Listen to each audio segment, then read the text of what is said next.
todos atentos, porque nós entramos em Apocalipse. O arrebatamento tem tudo para acontecer entre 5 e 10 anos. Então, procure o Senhor enquanto é possível achar. Então, já que Ligado, galera! eu não vou deixar acontecer, porque não tem Apocalipse certo quando a gente maceta o Apocalipse. E eu obedeci coisas que eu já havia ouvido há muito tempo. E a minha boca falou do Apocalipse e do arrebatamento. Eu quero dizer para vocês o seguinte: o mundo está louco. O Apocalipse tem que acontecer, não tem jeito. É a única maneira de Deus interferir no meio da terra, porque os anjos caídos já estão tudo aqui embaixo, já está virando zona. E o arrebatamento, o que é isso? Isso é maravilhoso. Eu creio que vou chocar alguns irmãos evangélicos que seguem as minhas redes sociais. Então, você está preparado para o choque? Pois bem, lá vai. Eu não creio no arrebatamento da igreja. Pronto. Apenas para situar aqueles que talvez não saibam do que eu estou falando, é que uma grande parte dos cristãos evangélicos de hoje, especialmente pentecostais e neopentecostais, acredita que a segunda vinda de Cristo terá duas fases. A primeira é quando ele vem de maneira secreta para arrebatar ao céu aqueles crentes mortos e vivos, conforme está em 1 Tessalonicenses capítulo 4, versículos 13 a 17. Nesta compreensão, uma multidão de pessoas irá desaparecer de um momento para outro. É por isso que, em alguns automóveis, nós vemos às vezes aquele adesivo escrito: cuidado, em caso de arrebatamento, este automóvel ficará descontrolado. É uma maneira bem-humorada de pregar aquilo que eles acreditam. Bem, continuando então, em virtude desse suposto desaparecimento da igreja, que seria arrebatada por Cristo, haverá então 7 anos de tribulação na terra, governada pelo anticristo, que perseguirá o país de Israel, e nesse momento os judeus deverão se converter a Jesus. Então só depois disto é que Cristo volta. Aí sim, numa segunda fase, em glória e majestade, em companhia daqueles que já haviam sido arrebatados anteriormente, e então reina 1000 anos sobre a terra. É mais ou menos isto que ensina o dispensacionalismo ou a doutrina do arrebatamento secreto. No entanto, talvez poucos saibam, mas apesar do fascínio que essa visão traz sobre muitos crentes, esta não é uma doutrina claramente encontrada na Bíblia Sagrada. E mesmo que você diga não, está assim na Bíblia, deverá admitir que desde que o apóstolo João escreveu o Apocalipse até o ano de 1830, ninguém jamais falou dela. Ou seja, tivemos 1800 anos de cristianismo sem que ninguém sequer ouvisse falar do tal arrebatamento secreto. Quem primeiro pregou isto foi John Nelson Darby, um pregador anglo-irlandês. E sabe onde ele se inspirou? Nos escritos de um jesuíta espanhol chamado Francisco Ribeira, que projetou a profecia do anticristo para um longínquo futuro a fim de combater a doutrina ou o entendimento protestante da época, que via o Apocalipse 13 como se cumprindo no poder papal da Europa. Isto é uma questão de história. Eu não estou inventando. Você pode checar as fontes. Os grandes reformadores, aqueles como Lutero, Calvino, Zwinglio, os irmãos Morávios, Wesley, nenhum deles acreditava no arrebatamento secreto da igreja. Pelo contrário, todos falavam apenas de uma única e clara volta de Jesus, que acontecerá em apenas um estágio e será visível e gloriosa em todo o mundo, e não num arrebatamento pré-tribulacionista. Somente no início do século XX é que essa visão do fim se tornou popular através da chamada Bíblia Anotada de Scofield e outros evangelistas. Agora, é estranho que uma doutrina assim tão complexa, tão bem elaborada como esta, e que seja supostamente bíblica, seja tão estranha na história do cristianismo. É estranho que nenhum servo de Deus a tenha percebido em 2000 anos de história da igreja. Uma vez um pastor evangélico muito consagrado a Deus, a quem eu respeito muito, me disse: mas Rodrigo, Deus tem de tirar o seu povo da terra antes que venha a grande tribulação. Veja, a história sagrada ensina que em todos os tempos, era ele argumentando, em todos os tempos de juízos divinos sobre as civilizações, Deus sempre livrou os seus fiéis.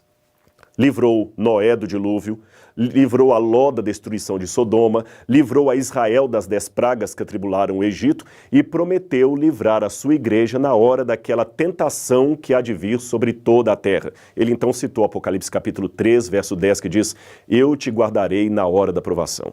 Mas espere um pouco. Eu falei para ele então: pastor, guardar é proteger, não é retirar de um lugar para o outro. Em nenhum desses textos que você citou, Deus arrebatou o seu povo para não sofrer o juízo. Pelo contrário, ele os protegeu, mas não os tirou.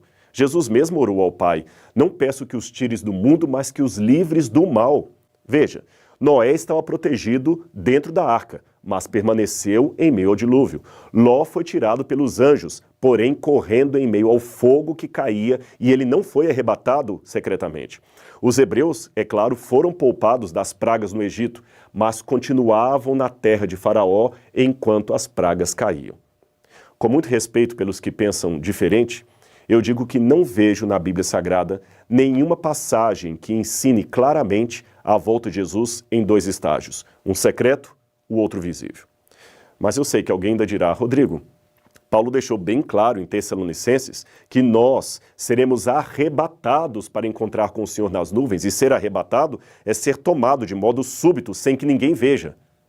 Ora, confira o dicionário e você vai ver que arrebatado não tem nenhuma conotação de ato secreto, nem em português, nem no grego, que era a língua original do Novo Testamento. Tanto é que a palavra harpazo, ou arrebatar, pode ser traduzida por roubar em Mateus 12, 29. E veja que ela claramente tem o sentido de algo visível, pois Jesus diz nessa passagem que ninguém consegue roubar ou arrebatar a casa do valente a menos que o amarre. Ora, se fosse algo secreto, o valente nem perceberia. Eu sei que o valente, nesse texto da Bíblia, representa o inimigo de Deus. E, como ser espiritual, ele tem que ser amarrado para que a igreja seja salva ou arrebatada. Mas isto não invalida o argumento etimológico de que a palavra original não tem o sentido claro de ação oculta, secreta. Aliás, se você prestar atenção, todos os textos normalmente lidos como referentes ao arrebatamento secreto da igreja possuem em seu contexto um quadro maior de vinda inesperada, porém gloriosa, e visível em todo o mundo, até pelos ímpios. É claro que, pelo tempo, eu não tenho como analisar passagem por passagem, mas eu cito apenas uma delas, que está em Mateus capítulo 24, versos 40 e 41. Ali diz: 2 estarão no campo, um será tomado e deixado o outro. 2 estarão no moinho, uma será tomada e deixada a outra. Será isto um arrebatamento secreto? Creio que não, por 2 motivos. Primeiro, esta passagem segue depois dos versos 30 e 31, que falam da visibilidade mundial da volta de Cristo.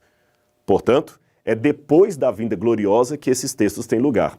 Em segundo lugar, a comparação que Jesus faz imediatamente antes é com o dilúvio. Esse é um dado importante para você entender essa passagem. Você pode ver na sua Bíblia. Ele fala: assim como foi nos dias de Noé, assim será a vinda do Filho do Homem.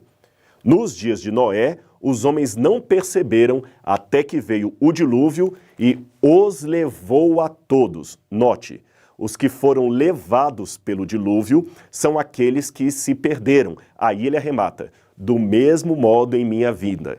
Um será tomado e o outro deixado. Ou seja, um será levado, como os antigos foram levados pelo dilúvio, e o outro será poupado, como poupada foi a família de Noé. Logo, a análise textual nos indica que os que são deixados são os que se salvam, e os que são levados são os que se perdem. Veja com calma na sua Bíblia e você verá que é isto mesmo. Agora, a despeito de qualquer discordância interpretativa ou teológica, uma coisa eu posso dizer com muita convicção. Independente da religião que você professa, ou até mesmo da ausência dela, pois muitos preferem não seguir religião alguma, eu espero que você concorde comigo pelo menos nisto. Jesus ama a mim e a você. E se formos fiéis a Ele, Ele voltará para nos levar ao reino que Ele mesmo prometeu. A sua promessa não falha, e o Apocalipse é a certeza que nós dois temos disso.